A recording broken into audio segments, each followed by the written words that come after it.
Good afternoon, anti-novelists. Welcome to this episode of Zettelkasten for fiction writers, where imagination finds order. So I have been getting some amazing, juicy questions from you guys. First, I love it. Thank you so much. I'm so grateful for all of your comments and your questions and your interest in my wacky notebox. And I love it. I'm so grateful to have you guys with me. So I've gotten several awesome questions. So here's what I'm going to do. I've loaded them all into an Excel spreadsheet because I'm such a nerd.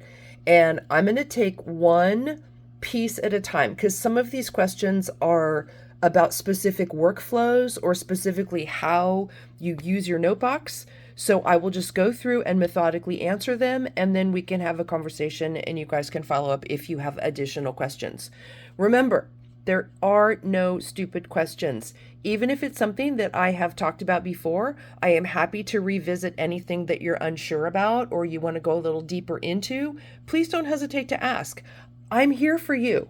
That's why I'm doing this. And so please don't hesitate to reach out, even if it's just a tiny thing. You need a clarification, you're just not quite sure, you want me to go over something again.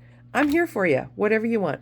So I'm going to start with this little piece of what is a very large question from Aaron.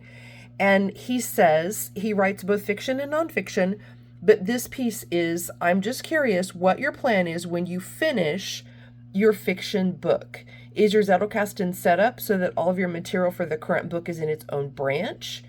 And then when you start a new book, you create a new branch. So I'm just going to address that piece of the current book and what a new book would look like. So let's go over here to the Zettelkasten and I'll show you.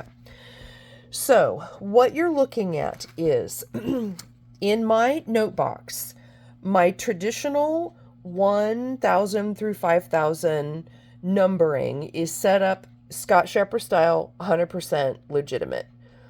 The 6,000s for me are quotes, vocabulary, collections of names, kind of random items that in my mind don't really belong anyplace else. So that's kind of a drop-in section, okay? For me, my novel lives under 7,000. It will always be the 7,000s of my Zettelkasten. So you can see here, 7,100 is, 7,001 through 7,024, okay? Those are the major plot points of an 8 plot point Western style conflict driven narrative. So the numbers 1 through 24 include what I believe to be the most helpful 24 plot prompts that can help you write a story, as well as the 8 major plot points that can help you navigate through a story. Those items are what make up the plot box. All right, so like the first number in the plot box. Oh gosh, it's not here. See, this is why I should start. Okay, the first number is 7,001, the really bad day, where we meet the hero. 7,002 is the disturbance. I can't talk today. It's something peculiar. So that goes all the way through 7,024. So as I have experience cards, story cards, character development cards, things that I think have a place in my story early on, they just get slipped into this plot box. Like maybe I think this card is relevant during the beginning of Act 2. So I might just take that card and just slip it right there into Act 2. As I begin fleshing out and finishing the story, then those cards get dialed in even more specifically to where they belong. Now, you have to remember, this book, book 1, is finished. Let's see, here in this 4-inch binder is the complete manuscript. So it's there for safekeeping. I have set it aside in the middle of its developmental edit in order to write the Zettelkasten for Fiction Writers book for you. So that book is finished. Those cards that I used to write that book have all been filed back where they belong in the 7,000s, okay? So they will always live there. The only time that those cards for that novel are not filed where they live in the 7,000s is when I'm tucking them into the plot box as I'm starting to pace and sequence that story. With that said, something I'm experimenting with to finish my developmental edit, which I'll get back to when I finish writing this other book for you guys, is I've added the numbers 1 through 1 through 73, okay? I've added 73 note cards worth of chapters. And what I'm considering is organizing things as I work through my developmental edit by chapter number, okay? So that's going to require some editing in my process. I'm only telling you that because sometimes as you get deeper into the writing process and you get deeper and wider into your Zettelkasten, you find that you will pivot the way that you do things. So I'm just considering doing this edit by chapter note cards.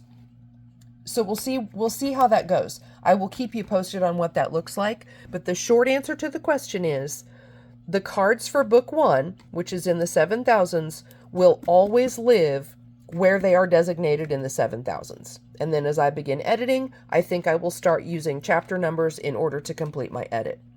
So the second part of Aaron's question, let's run back over here.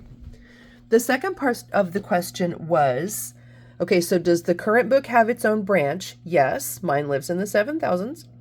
And then when you start another book, will you create a new branch? Let's go back over here because I literally just did that. We need to look around. Aaron, where are the cameras? I know there's cameras in here. You've been watching me. Check it out. Right here. Behind what I've labeled the book Bible. 8,000. 8,000 will be book 2 in this series. Now, yes, I do have an 8005, which is where I file my Scott Scheper newsletters, but I don't have a lot of cards for those. So this is just a really small section, but the 8,000s will primarily be designated for book 2. And you can see I've already got a couple of cards populated in there for key ideas. I'm not going to show you those close up, no spoilers. But yes, so book 1 in the trilogy lives in the 7,000s and it will always live there. And book 2 will live in the 8,000s and it will always live there. By the time I finish book 2, my suspicion is the world will be deep and wide and rich enough that I can probably begin around 8,500 for book 3, which will be the final book in the series. I won't need all of the real estate that I needed to write the first book because the characters will, I'll share the characters, so I won't need to reinvent those. The world is already built and developed. I won't need to redevelop that. So I won't need as much real estate in my cards as I needed to write the first book, if that makes sense. So that's the short answer. My first answer to Aaron's questions. I will continue breaking his questions down because they are quite excellent and very observant. So thank you, Aaron. You're a rock star. And I will also get into CH's questions, Jessica, Rashmi, and Jason. So lots of good stuff coming. Again, thank you. Thank you guys for following me, for being curious, for being crazy brave enough to set out on this uncharted territory of Zettelkasten that we all love. I hereby christen each and every one of you honorary anti-novelists because you are on this journey with me and I'm not letting you off the path because there's no better way. There's just no better way to get a book written and do it efficiently, effectively, with a ton of organization so you can always find your way back to your thoughts. That's what's most important to me. So I will leave you there for today. I will continue chewing away at these questions until I get through this batch. And we will just make our way as we go. Today, final update, I did something crazy. I don't know why, but you know how sometimes you just worry about your work? I really was having anxiety about if my little Scrivener were to blow up, it would be bad because my entire book lives right there in Scrivener. So what I've done is I've backed up everything to this point, which is 23 chapters. I've backed it all up to a Dropbox. So now I have a cloud hosted digital copy of everything that I've written up to this point. Whew, can I just tell you how much better that makes me feel? Yeah, it feels pretty darn good to know it's safe and it's out there. So that's it. I will leave you there for today, and I will continue chewing on these questions. I'm still sitting around 42,000 words. I've not gotten a lot of new words. I've got a lot of editing done. So it's all good. It's all part of the process. But so it is. I will see all you all tomorrow. And just thank you for being here. I really appreciate it. See you later.